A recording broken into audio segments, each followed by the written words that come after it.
जय गुरुदेव। आज मैं आपको मैथमेटिक्स में मैजिक स्क्वायर के बारे में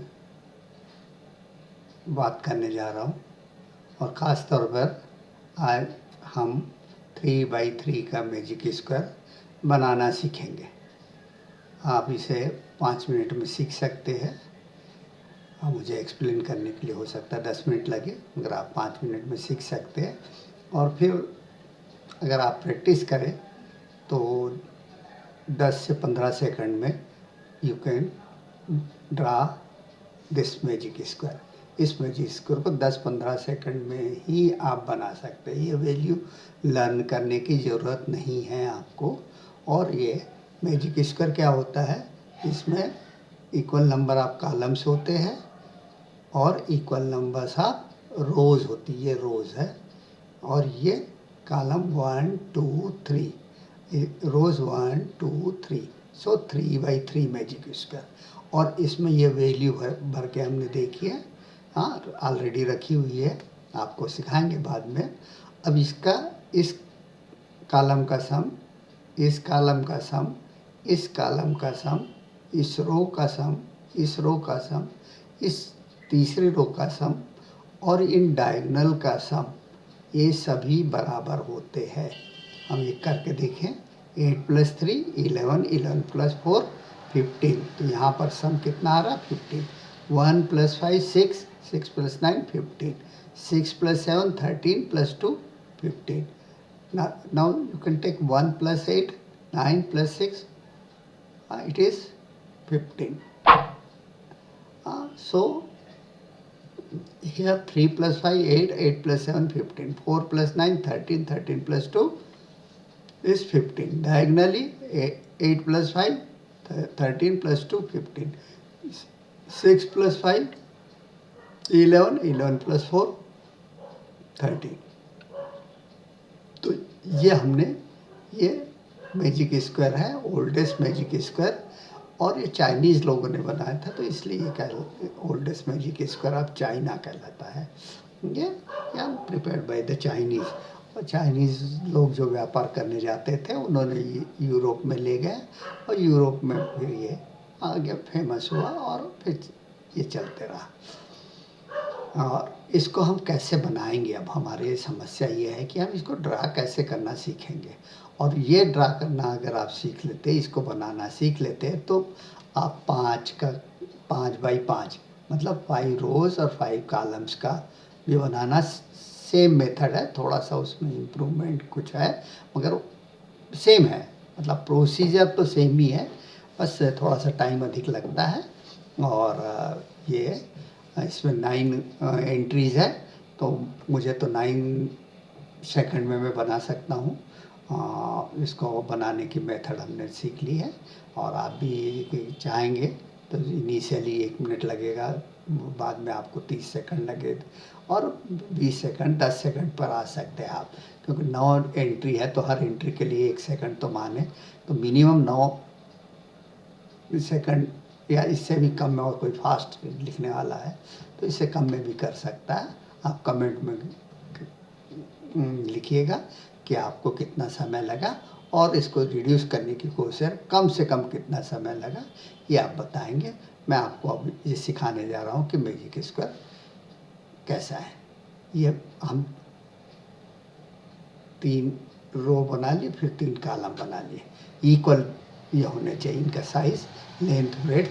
मतलब ये स्क्वायर जो है, ये वाला बॉक्स जो है, ये खाना एक जो है, ये खाने को हम क्या कहें, रो 1 का और कॉलम 1 का ही कॉलम है, तो शेल कहते हैं इसे इंग्लिश में, CELL, शेल नंबर 1,1 और ब्रैकेट में C,1 से डिनोट किया जाता है। और ये C इन द ब्रैकेट 1,2 मतलब सेकंड में, ये C इन द ब्रैकेट 1 3 है। तो ये आप आगे चल के इसके बारे में पढ़ेंगे, अभी जानने की ज़रूरत नहीं। हमें कहाँ से स्टार्ट करना है इसको, फर्स्ट रो, ये फर्स्ट रो है के सेंटर कॉलम से, मतलब मिडिल कॉलम जो ये तो 3 है तो इसमें बीच का ये सेकंड नंबर हो गए। 5 होंगे आपके कॉलम तो 5वें थर्ड नंबर का होगा। बीच का जो कॉलम हमें उससे सेलेक्ट करना है और उसमें नंबर 1 लिखना है हमें। ये हमने नंबर 1 यहाँ लिख दिया। अब नंबर 2 कहाँ लिखेंगे? एक्चुअली यहाँ से हम इस डायगोनल से बाहर आने की कोशिश करेंगे। एक स्टेप यहाँ से जितना डिस्टेंस है उतना ही डिस्टेंस हम आगे लेंगे स्ट्रेट लाइन पर, तो यहाँ कहीं आएंगे। अब यहाँ से हम लेफ्ट में देखें, राइट में देखें, अप साइड देखें, हमें कोई कॉलम दिखाई नहीं देगा। मगर ये पॉइंट पर आने के बाद हम यहाँ से अगर डाउनवर्ड में देखते हैं तो हमें कॉलम्स दिखाई देते, 3 कॉलम, ये 3। तो इसमें लास्ट नंबर पर आना है हमें। लास्ट जो कॉलम खाली है उसमें हम नेक्स्ट नंबर भरेंगे। ये 1 भरा, अब 2 हमने यहाँ भर दिया। फिर यहाँ हमने क्या किया था, टॉप में लाइन में टॉप राइट साइड के कॉर्नर से हम बाहर निकले थे।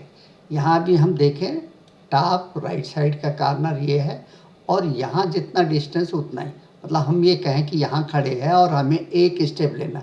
एक स्टेप कितना डिस्टेंस? ये डिस्टेंस के बराबर डिस्टेंस यहाँ से लेंगे तो हमारा इस जगह आएंगे। हम 2 के बाद 2 लिखने के बाद हम यहाँ आ गए। अब हमें 3 लिखना है। 3 के लिए भी हम अप साइड देखेंगे, इधर कोई नहीं है। राइट में देखेंगे कुछ नहीं है, कोई कॉलम नहीं है। डाउनवर्ड देखेंगे, इधर भी कोई कॉलम नहीं है। मगर लेफ्ट साइड में हमारे पास 3 कॉलम है, तो इसमें भी हमें क्या लास्ट में जाना है, ये याद रखिए। तो हम इसमें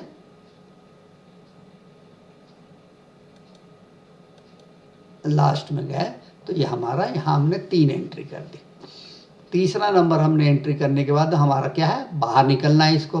तो वही एक स्टेप लेना है यहाँ के सेंटर से इस सेंटर तक के थ्रू दिस राइट के टॉप कॉर्नर से निकलना है।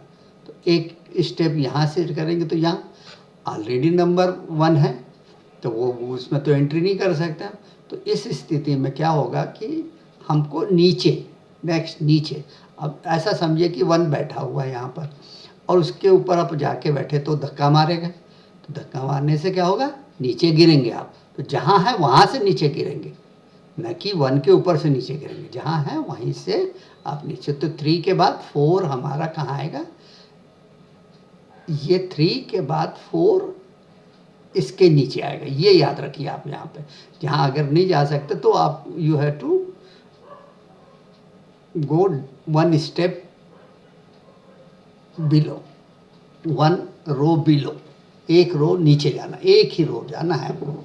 हाँ, ये नहीं कि लास्ट में चले गए। अब यहाँ से फिर डायगोनल से हम यहाँ से निकलेंगे। एक ये डायगोनल से right side upper right side diagonal ये पोजीशन हो। यहाँ से हम डायगोनल निकलेंगे, एक स्टेप यहाँ आएगी तो 5वां नंबर हमारे यहाँ आ गया। खाली है तो हम 5 नंबर लिख देंगे। फिर हमने इस जगह से इसके सेंटर से इस डायगोनल से यहाँ आएंगे।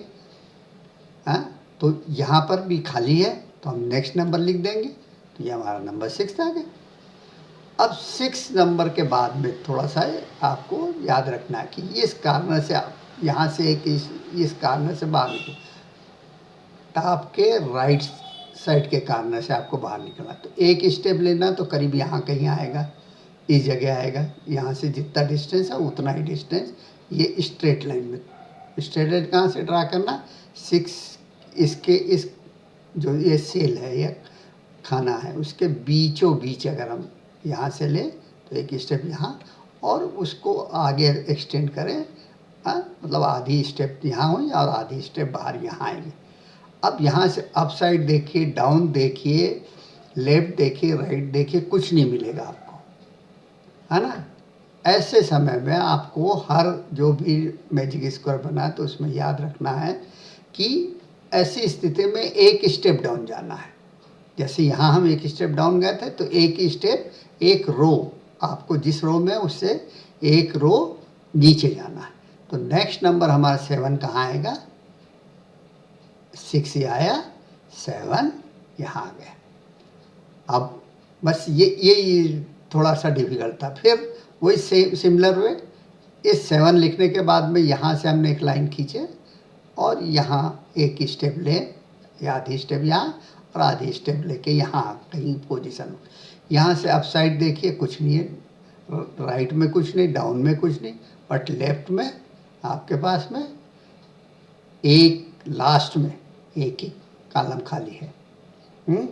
तो ये एक बॉक्स खाली है, हाँ कॉलम ये वाला। इस बॉक्स में हम नेक्स्ट नंबर भरेंगे। देखो 7 आया, 7 के बाद 8 हमारा यहाँ से निकले और ये आ गया। अब अगेन वही हमारी प्रोसीजर क्या है कि राइट टॉप कॉर्नर के, राइट टॉप साइड के राइट कॉर्नर से निकलना है एक स्टेप यहाँ से यहाँ तक आधी स्टेप है, इसको आगे बढ़ाएंगे तो यहाँ आ जाएंगे हम कहीं।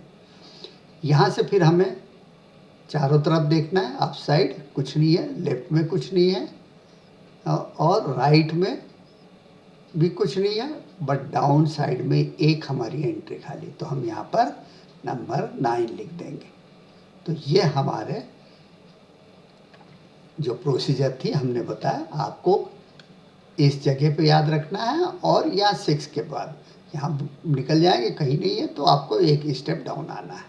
यहाँ जब किसी नंबर के ऊपर अपन जा रहे हैं तब भी हमें एक स्टेप डाउन आना है। बाकी राइट डायगोनल से हर बार आपको बाहर निकलना है एक स्टेप, और फिर ऑब्जर्व करना है कि कहाँ कहाँ हमारे नंबर आते हैं। इसको अगर हम फिर से करना चाहें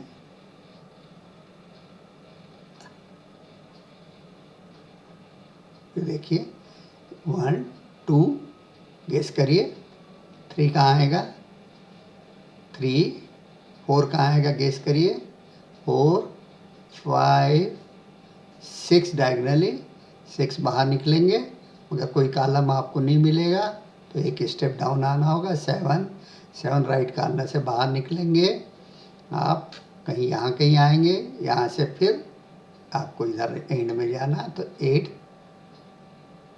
ही आ गया। और 8 के बाद में फिर आप यहाँ से 8 जो था पोजीशन, यहाँ से आप बाहर निकले यहाँ, और 9 एक ही घर बचा हुआ 9 नंबर, 1 से 9 नंबर हमें भरने हैं, ये हम भर सकते हैं। अब ये बीच में जो नंबर है 5 और ये 3 का है, 3/3 का, तो जो भी बीच में नंबर आर्डर मैजिक स्क्वायर में आया, बीच में आएगा, सेंटर में जो नंबर आए उससे जो आर्डर है उस आर्डर के जो दोनों इक्वल ही है, दोनों संख्या, तो 1 से मल्टीप्लाई कर दीजिए 3 से, तो 3 5 या 15, तो सम इसका कितना आएगा बिना कैलकुलेट किए ही हम समझ सकते हैं। और बीच में करेक्ट अगर आया है सेंटर नंबर तो बाकी नंबर हमारे सब ठीक ही होंगे, ये गेस करते हैं। मगर चेक करके आप देखिए कि आपका करेक्ट आ रहा है कि नहीं। ये देखिए फिर से इसको देखते एक बार। आड आर्डर के लिए सभी के लिए सेम है और मैं लाइन एरो से आपको एक्सप्लेन करना चाहता हूँ। ये हम 1 लिखने के बाद हम इस डायगोनल से यहाँ आए, जितना डिस्टेंस ये है इतना ही डिस्टेंस करीब करीब ये है। इस जगह आने के बाद हम left right up and down देखेंगे तो डाउन में हमको बॉक्स मिलेगा, तो लास्ट बॉक्स में हमें जाना है। हाँ ये आया, अब यहाँ से लास्ट बॉक्स में नेक्स्ट नंबर लिखेंगे। 1 लिखने के बाद 2 आएगा, 2 के बाद 3 लिखना है हमें, तो फिर हम क्या करेंगे, ये इसी डायगोनल से निकलेंगे, एक स्टेप करीब आएंगे, जितना डिस्टेंस ये है उतना ही डिस्टेंस करीब करीब ये है। यहाँ से हम up side down side left right देखेंगे तो हमें लेफ़्ट में ही लास्ट बॉक्स में, ये लास्ट बॉक्स में जाना है, तो हम फिर नंबर 3 यहाँ आने के बाद में नंबर 3 लिख देंगे। अब फिर हम ये जगह जाते हैं, ये डायगोनल से निकलते हैं, ये निकलने की कोशिश करते हैं तो ये नंबर 1 आ जाएगा, तो नंबर 1 तो पुश करेगा, तो हम एक स्टेप नीचे जाएंगे। या 3 आया, 3 के बाद 4 आएगा, 4 के बाद हम डायगोनली से यहाँ से निकलेंगे, 5 आएगा, 5 के बाद हम डायगोनली चले तो यहाँ 6 लिख देंगे, खाली कॉलम है, ये भी 5 भी खाली कॉलम था। 6 के बाद फिर इसी डायगोनल से हम बाहर आएंगे। तो तो हम इधर नहीं जा सकते हैं, तो हम क्या करेंगे, एक स्टेप यहाँ वर्चुअली चले जाइए। देखिए आप साइड में आपको कुछ नहीं मिलेगा, यहाँ से डाउन में कुछ नहीं है, राइट में कुछ नहीं, लेफ्ट में कुछ नहीं, राइट में कुछ नहीं। तो हम ऐसी स्थिति में एक स्टेप नीचे आते, तो ये 7 यहाँ, और 7 आने के बाद में फिर डायगोनल से यहाँ से निकलेंगे हम, तो हमारा ये इस पोजीशन आ गई। इस पोजीशन में से अगेन हम up side, left side, right side, down side देखेंगे, तो हमें लेफ्ट साइड में ही बॉक्स खाली मिलेगा लास्ट में। तो हम नेक्स्ट नंबर 8 यहाँ लिखेंगे, और फिर 9 लिखने के लिए हम डायगोनली बाहर निकलेंगे यहाँ पर। यहाँ आने के बाद फिर देखेंगे अप साइड, लेफ्ट, राइट, अगर हमें डाउन में ही एक लास्ट में बॉक्स खाली मिलेगा, और 8 नंबर होगा तो एक ही नंबर बचा है, जहाँ खाली बचेगा वहीं हम लिखेंगे इसे। तो ये हमारा 9 यहाँ हो गया। तो ये हमने एरो डायग्राम से आपको फ्लो बताया कि नंबर हम कहाँ कहाँ जाएंगे, कैसे जाएंगे, और उसके और नंबर लिखते जाएंगे हम। इसी तरह से 5x5 का बनाना हो तो भी आप ऐसे ही कर सकते हैं। अब इसको हमने कई तरह से कर सकते हैं। हाँ, इसको आप प्रैक्टिस करेंगे तब देखिए कि इसको और कितने तरीके से आप कर सकते हो। ये है, अब हमने इस बार 1 यहाँ लिया था, अगर हम 1 यहाँ से ले तब हमें इसके इस कार्नर से निकलना होगा, और 2 यहाँ लिखना होगा, और फिर इस कार्नर से निकलना होगा, 3 इधर लिखना होगा। हाँ, तो आप ट्राई करके देखिए। यहाँ से भी स्टार्ट कर सकते, स्टार्ट करने के बाद यहाँ से निकलिए, फिर नंबर 2 यहाँ लिखेंगे, फिर यहाँ से निकले, नंबर 3 इधर निकले। हाँ, ये तो अभी पुराना वाला आ रहा है। हाँ, तो क्योंकि रिवाइज करने के लिए है ये, तो रिवाइज करने के लिए देखिए 1 2 3 कहाँ आएगा, इधर आएगा, 4 यहाँ नहीं जाएगा, ये 4 नीचे ड्रॉप डाउन होगा, 1 2, तो 4 यहाँ आएगा, 5 डायगोनल में ये जगह में आ जाएगा, और 6 डायगोनल में यहाँ जाएगा। मगर ये बाहर जाने के बाद में यहाँ से कोई भी बॉक्स नहीं दिखाई देगा, तो एक स्टेप डाउन होंगे, तो 7। फिर इस कार्नर से निकलेंगे, यहाँ पोजीशन आएगी, और यहाँ से हम यहाँ जाएंगे, तो 8 हमारा यहाँ आएगा। इस कार्नर से निकलेंगे हम, इस कार्नर से यहाँ बाहर आएंगे, और बाहर आने के बाद फिर देखेंगे तो हमें नीचे ही एक बॉक्स खाली दिखेगा, 1 से 1 2 3 4 5 6 7 8 9 नंबर लिखना है। ये 3x3 3 × 3 करें तो 9 होंगे, तो टोटल 9 नंबर यूज़ करना, 1 से लेके 9। ये रेगुलर मैजिक स्क्वायर कहलाता है। अगर बीच में छोड़ के अगर हम नंबर लेंगे, जैसे 3 5 7 9, ये 8 नंबर से भी आप स्टार्ट कर सकते, ये कोई दूसरा आ जाएगा आपके 9 नंबर, मगर इक्वल डिस्टेंस से लेंगे, तो ये मेथड आपको फॉलो करने होगी, और आपका करेक्ट मैजिक स्क्वायर होगा। ये 9 आ गया। अब आगे हम आपको, आप अपने से ड्रा करके देखिए। मैंने पहले हिंट दी थी आपको कि 1 यहाँ से स्टार्ट करें, तो हम यहाँ से निकलना हो, 2 इधर आएगा, फिर हम यहाँ से निकलेंगे, फिर 3 इधर आएगा। हाँ, फिर हम यहाँ से निकलने की कोशिश करेंगे, नहीं जा पाएंगे, 1 है तो हम ड्रॉप डाउन होंगे, तो 4 यहाँ। तो ऐसे कई तरीके हो सकते हैं इसको मैजिक स्क्वायर बनाने के। एक यहाँ से स्टार्ट किया था, फिर यहाँ से स्टार्ट करिए, यहाँ से स्टार्ट करिए, यहाँ से स्टार्ट करिए। अब हम ये इस कार्नर से निकले थे, कोशिश करके आप इधर से निकले तो कहाँ जाएंगे। हाँ, और फिर उसी के हिसाब से आपको डायरेक्शन चेंज करना होगा। आप ट्राई करके देखिए, नहीं तो एक मेथड तो आप सीख ही गए हैं, इसे अच्छे से याद करिए। आशा है आपको ये वीडियो पसंद आया होगा। अगर तो इसे लाइक करिए, कमेंट करिए, शेयर करिए, सब्सक्राइब करिए, और अपने टीचर और दोस्तों को भी ज़रूर बताइए। Wish you happy learning. जय गुरुदेव, जय महर्षि।